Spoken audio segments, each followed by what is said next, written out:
Halo semuanya, selamat datang di channel ini. Nah, video kali ini saya akan menjelaskan tentang bagaimana caranya untuk mencatat faktur penjualan tapi mendahului pengiriman pesanan. Oke, kalau gitu kita langsung masuk aja ke penjelasannya. Nah, saya jelaskan dulu kan kali ini kita mau membahas tentang faktur di muka atau faktur yang diterbitkan lebih dulu daripada pengiriman atau penerimaan barang.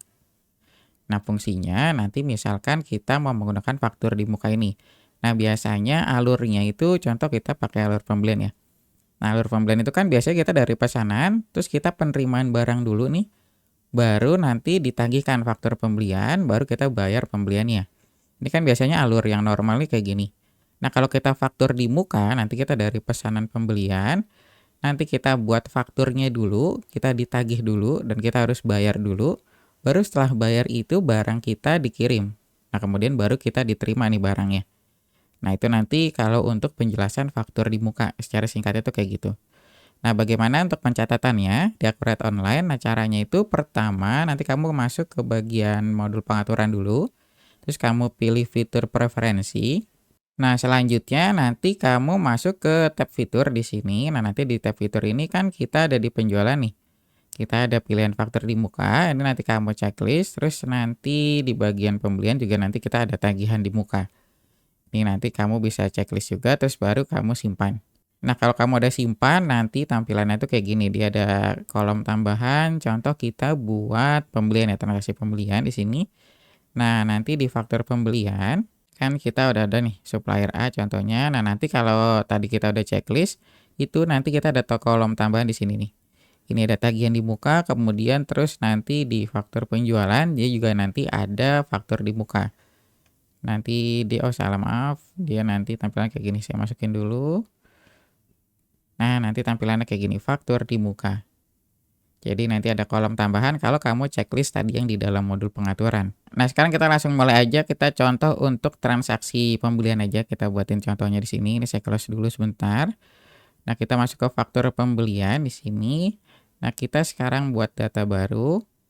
Nah, nanti saya juga input dua transaksi yang berbeda nih. Nanti saya pakai yang faktur di muka atau tagihan di muka. Nah, kemudian nanti satu lagi itu yang nggak pakai. Jadi nanti kita ada dua transaksi, yang satu pakai tagihan di muka dan satu lagi tidak pakai. Nah, nanti kita lihat juga perbedaannya sama-sama. Nah, pertama kita input untuk transaksi yang nggak pakai tagihan di muka dulu di sini. Nah, ini kita buka juga di daftar laporannya. Kita lihat di pergerakan barangnya. Kita buka di persediaan, kita cek di kartu stoknya. Contoh kita mau beli barangnya baju aja ya di sini. Nah, ini kita contoh beli barang baju. Nah, ini kayak gini. Nah, sekarang kita coba untuk input transaksinya. Sekarang kita balik lagi ke faktur pembelian di sini. Nah, faktur pembelian kita langsung aja pilih nama supplier itu siapa, terus sama barangnya itu apa. Nah, kita beli baju 10 contohnya. Harganya berapa? Harganya kita masukin 50.000 di sini. Ini PPN-nya saya nggak checklist dulu, nanti biar cepat.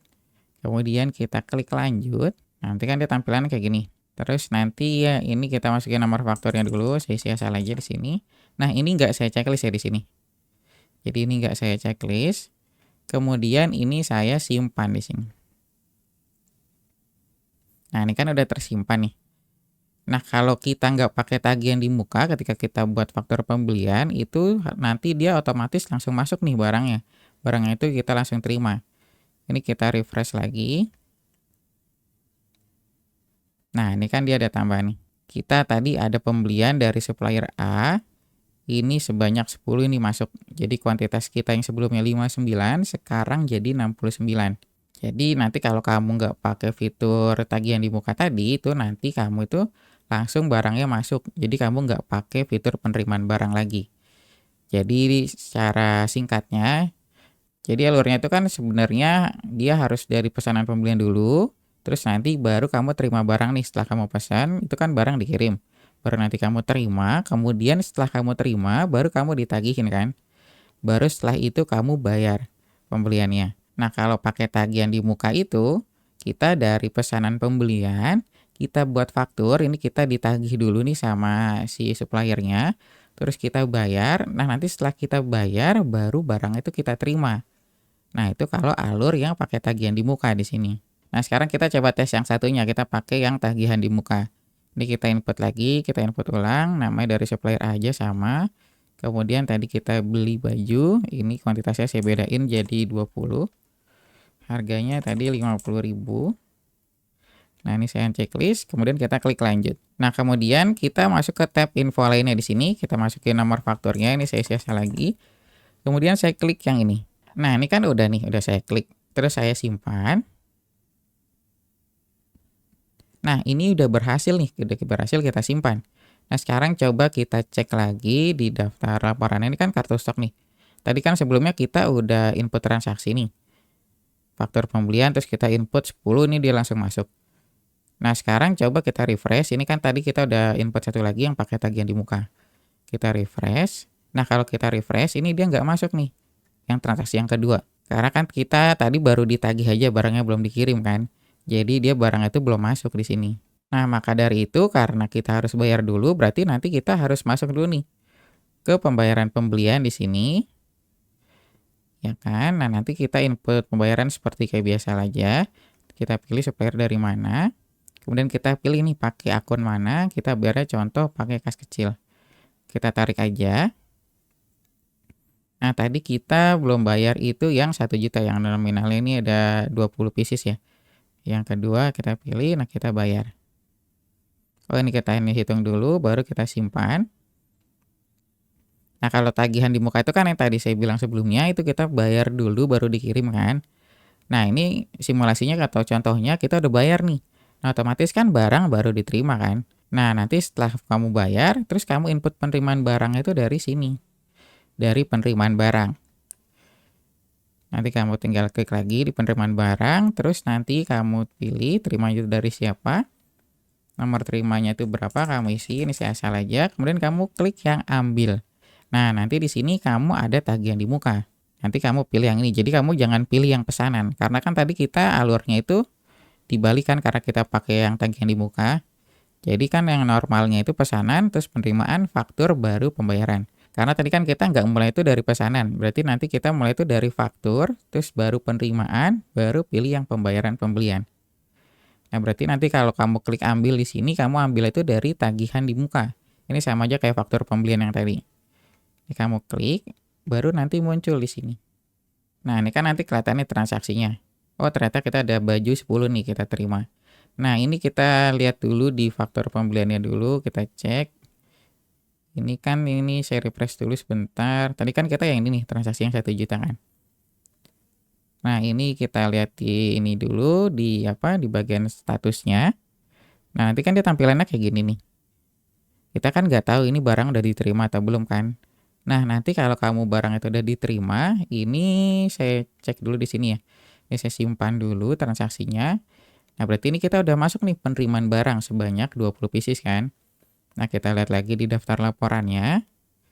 Ini kan tadi kita terakhir baru yang 10 tadi nih, yang transaksi yang biasa. Sekarang kita refresh. Nah, nanti baru masuk transaksi yang 20 pieces tadi. Ini nanti kita kelihatan nih, oh terima dari penerimaan barang, nih dari supplier A sebanyak 20 pieces. Jadi kuantitas kita ada 89. Nah, nanti di sininya ini juga akan berubah. Ini kan tadi tampilannya kayak gini nih. Ini saya close dulu. Saya buka lagi. Nah, nanti kayak gini tulisannya. Nanti kelihatan nih. Persentase diterimanya atau tagihan di mukanya itu udah 100%.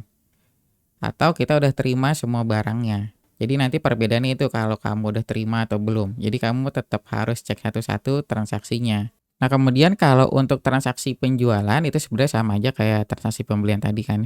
Cuma ini kalau penjualan itu kan kita ngaruhnya ke pelanggan. Kalau yang pembelian itu kan kita ke supplier. Tapi kalau untuk inputnya itu sebenarnya luarnya sama. Ini kan kalau penjualan kita dari penawaran, pesanan, pengiriman, faktur, baru penerimaan.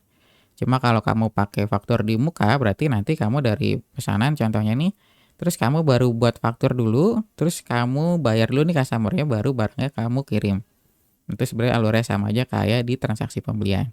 Nah, jadi untuk faktur di muka dan tagihan di muka itu bedanya itu nanti transaksinya ya. Jadi dia kalau untuk yang normalnya nih nanti dari pesanan, terus nanti pengiriman, faktur, baru penerimaan. Nah, kalau pakai faktur di muka, nanti kita faktur dulu baru pengiriman pesanan. Jadi kita bayar dulu baru barangnya dikirim, atau kalau transaksi pembelian itu kita bayar dulu barangnya baru dikirim dari supplier. Nah, nanti bedanya itu fiturnya dan itu adalah fungsinya. Jadi nanti kamu tinggal sesuaikan aja nih, soalnya nanti ada beberapa kasus kayak gitu di customer saya. Jadi nanti alurnya tuh nggak 100% kayak di Akurat Online, jadi nanti kebalik. Kalau alurnya kan kayak gini nih, yang 100% yang normalnya.